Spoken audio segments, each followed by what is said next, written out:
the whole week of the Nikon Z DX 16 to 50 millimeter lens. I'll tell you what is my experience to that lens, because it's so cute and it's so easy to bring it anywhere, and it's very small and I love to use it. So today I'm going to tell you what I discovered for that cute lens. And this video I'm using the DX lens, which is a 16 to 50 millimeters. You're right, and it's very clear. Hey, hi, it's me again, and I'm here in my kitchen. Every morning I'm going to cook for my 9-year-old, which has this homeschool every day from 9 to 2:30. So before I'm going to review my lens, my DX 16 to 50 millimeter with my Nikon Z6 Body. So, hey, I'm opening and it's not open. Ay, nako. Okay, there we go. Oop. Well, I don't know if I can see my face. I didn't use my snap bridge for my phone, so I don't know what's going on inside the camera. But I'm using the 16-50mm DX to my Nikon Z6 Body, and so I'm hoping it's getting my face. It's focusing, and hopefully you can see what I'm cooking. Ooh. Ah, fly! California has a fly season, so now it's a fly season. Ooh.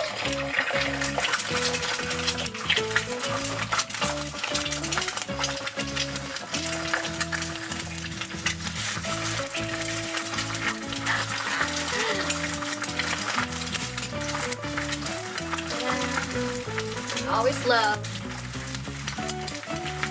Himalayan salt.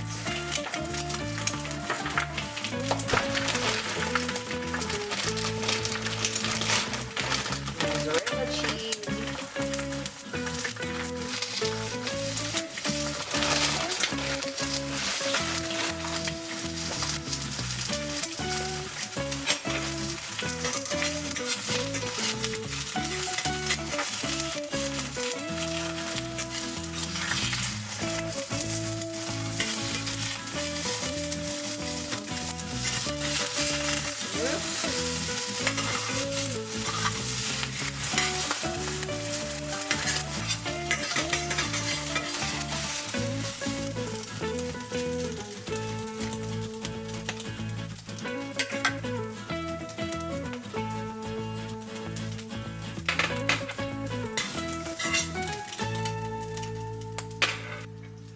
Fruit, grapes. And okay, so this is 16mm zoom, and not zoom in, it's wide open for 16mm, and so I can get down to f4, f3, 1.5, and it has a book.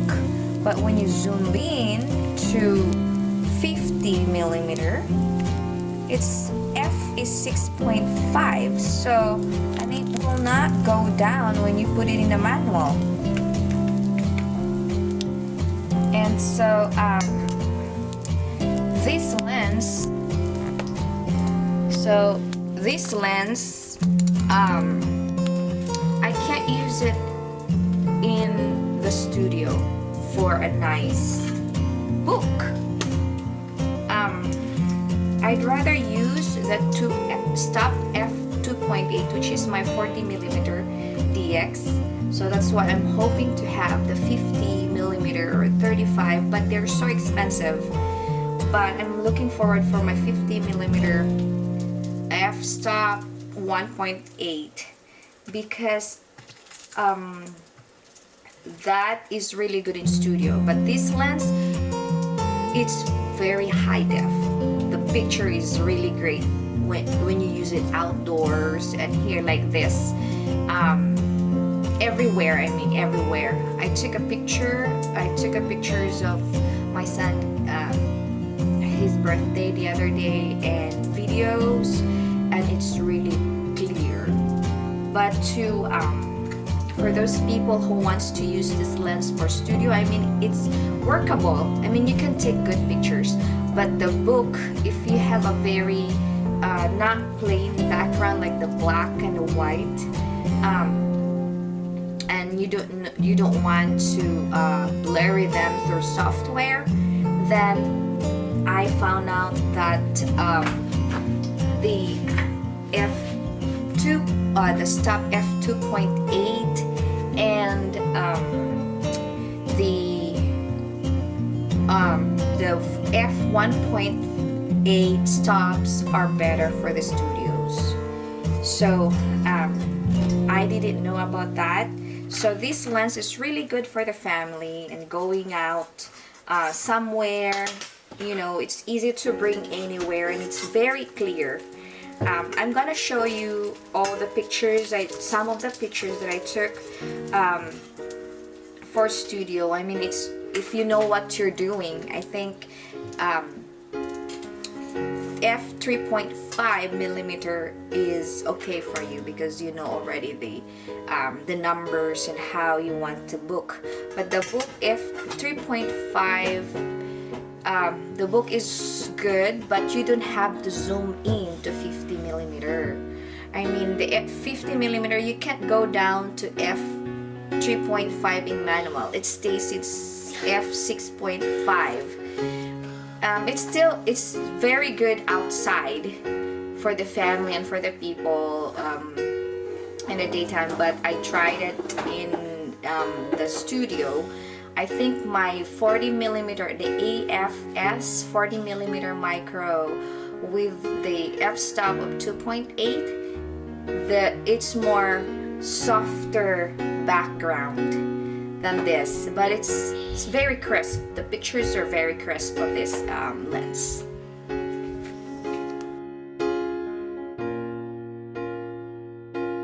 So here it is. I have the veggie meat, fruit, and the egg for my daughter. Good morning and happy breakfast. Okay, I'm here again and I'm having a breakfast outside, and I'm going to continue to tell you about my Z DX 16 to 50 millimeter. Okay, I took videos a while ago, and the one I noticed is that if you're using this, say look at my background is not as blurry. So in studio you really can see your background, whatever background, black and white, and it's only give you 3.5, which is I think for me, I don't know if the other photographer, but if you want the studio video and you really want to have a clear face and blurry background, I think that this DX 16 to 50 is not for the studio. But this 1650 lens is very good to carry anywhere for the family and take pictures everywhere and carry it, and it's so light and it's crispy. But the only downside of this is that you can't get a blurry background. But overall, I think this lens is very good. I mean, if you want to have a really good book, a blurry background, you have to adjust by moving forward or going backwards, step backwards and step forward, and see how you like the book, the blurry background. I think I can still get a blurry background by taking pictures of flowers,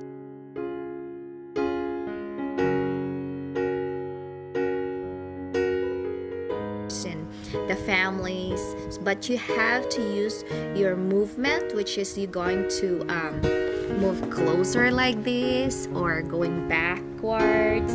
And so yeah, it's very good, but you have to see how it gives you the blurry background, because the Nikon Z6 24 to 70, which has f4, it will give you a good blurry background, but you have to find the blurry background for yourself. I mean, you have to adjust yourself on anything. But overall, for this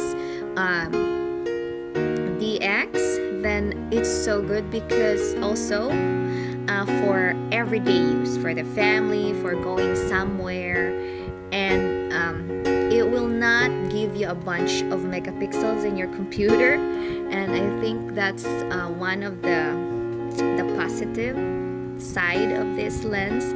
And it's crispy. I mean, it's the only downside of this is that you can't get a lot of blurry background, but overall you can use it everywhere, the family, and you just be creative of it. That's all I can think of. And the one I didn't know is that the 50 mm, if you zoom into 50 millimeters, it will only give you the maximum f6 stop f6.5, and you can't adjust it in manual. It just stay there. And then this, if you will wide open for 16 millimeter, that's the only way you can get the 3.5, and then you can use your legs going forward and backwards. But I hope Nikon will make a pancake lens for these Z bodies that full frame, and it has 2.8 or f1.8. That would be awesome, and that would be so easy convenient for all the photographers to carry their Nikon Z6 Body.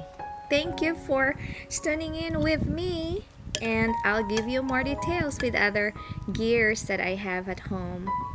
Bye!